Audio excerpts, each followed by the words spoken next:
नमस्कार, मैं जैनिश और आप देख रहे हैं भारत रफ्तार।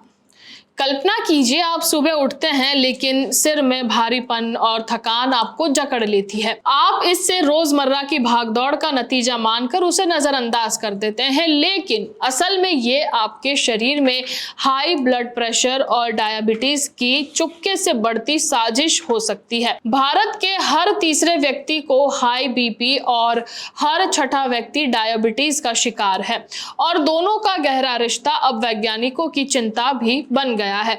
मोटापा तो एक कारण है ही, लेकिन फैटी लीवर भी इंसुलिन रेजिस्टेंस को बढ़ाकर इन बीमारियों को न्योता देता है। वहीं सविता शर्मा जो कि एक 42 साल की गृहिणी को पिछले साल पता चला कि उनकी ब्लड शुगर 200 के ऊपर है और बीपी 150 से 90 के आसपास रहता है। वे हैरान थी क्योंकि ना तो उनका वजन ज्यादा था, ना ही परिवार में डायबिटीज का कोई हिस्ट्री था। डॉक्टर ने बताया कि उनका फैटी लीवर और तनाव इसकी जड़ में है। सविता की तरह लाखों भारतीय इस दोहरी मार से जूझ रहे हैं और ज्यादातर को इसका अंदाजा तक नहीं लगता है। जब देर हो चुकी होती है तो Indian council of medical research की 2023 की रिपोर्ट के मुताबिक भारत में 10.1 करोड़ लोग डायबिटीज और 13.6 करोड़ प्री डायबिटीज से पीड़ित हैं, जबकि 31.5% वयस्कों में हाई बीपी की समस्या देखने को मिलती है। इनमें से 40% लोगों को बीमारियों से एक साथ जूझ रहे हैं। हाई बीपी और डायबिटीज का रिश्ता खून की नसों और हार्मोन्स के एक जटिल खेल है। जब ब्लड शुगर लंबे समय तक बढ़ा रहता है तो ये धमनियों को सख्त और सकरा कर देता है कि जिससे ब्लड प्रेशर बढ़ जाता है। वहीं हाई बीपी इंसुलिन को कम करने की क्षमता को कम करता है कि जिससे इंसुलिन रेजिस्टेंस बढ़ता है। ये एक दुष्चक्र है जो हार्ट अटैक, स्ट्रोक और किडनी फेलियर जैसी जानलेवा बीमारियों को जन्म देता है। लेकिन चौंकाने वाली बात यह है कि मोटापा ही इसकी जड़ नहीं है। हाल के शोध में सामने आया है कि non alcoholic fatty liver disease जो भारत में 38% युवाओं में पाया जाता है। इंसुलिन रेजिस्टेंस का बड़ा कारण है फैटी लीवर में जमा अतिरिक्त चर्बी इंसुलिन की संवेदनशीलता को कम करती है कि जिससे ब्लड शुगर और बीपी दोनों बेकाबू हो जाते हैं। फैटी लीवर की अगर बात सुनकर शायद आपको लगे कि ये सिर्फ शराब पीने वालों की समस्या है, लेकिन ये सच नहीं है।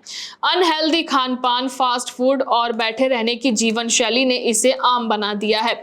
दिल्ली के डॉक्टर अनूप मिश्रा जो कि फोर्टिस सी डॉक में डायबिटीज विशेषज्ञ हैं, वो बताते हैं कि भारत में लोग कम उम्र में ही फैटी लीवर का शिकार हो रहे हैं क्योंकि हमारी डाइट में कार्ब्स और चीनी की मात्रा बहुत ज्यादा होती है। ये डायबिटीज और हाई बीपी का सबसे बड़ा ट्रिगर है। ये सुनकर गुस्सा आता है कि हमारी थाली में हमें बीमार करने वाले तत्व हैं और हम इसे नजरअंदाज करते रहते हैं। तो क्या इस दोहरे खतरे से बचने का कोई तरीका है? बिल्कुल नहीं है, क्योंकि विशेषज्ञों का कहना है कि छोटे छोटे बदलाव आपकी जिंदगी को बचा सकते हैं। लेकिन सबसे पहले अपनी डाइट को आपको संतुलित करना होगा। रिफाइंड कार्ब्स जैसे कि सफेद चावल और मैदा छोड़कर साबुत अनाज, हरी सब्जियां और प्रोटीन को अपनाएं। रोज 30 मिनट जो है वो वॉक करें। इंसुलिन जो सेंसिटिविटी को 24% तक बढ़ा सकती है। तनाव को कम करने के लिए योग करें। मेडिटेशन भी कारगर साबित हो सकता है क्योंकि स्ट्रेस हार्मोन्स को कॉर्टिसोल बीपी और शुगर दोनों को बढ़ाता है। और हाँ, नियमित जांच को नजरअंदाज ना करें। अगर आपका बीपी 130 और 80 से ज्यादा रहता है तो फास्टिंग शुगर से ऊपर, तो उसे तुरंत डॉक्टर से मिले और डॉक्टर की सलाह ले। ये कहानी सिर्फ कविता की नहीं है बल्कि हर उस भारतीय की है जो रोजमर्रा की भागदौड़ में अपनी सेहत को भूल जाता है। डायबिटीज और हाई बीपी कोई सजा नहीं है बल्कि एक चेतावनी है कि हमें शरीर को संभालना होगा। जब आप अपने बच्चों के साथ हंसते खेलते हैं या अपने बुजुर्ग माता पिता के साथ वक्त बिताते हैं तो याद रखें कि आपकी सेहत आपके परिवार की खुशी है। क्या आप उस खुशी को यूं ही खो देना चाहते हैं? सवाल आपके सामने है और जवाब आपके हाथ में है।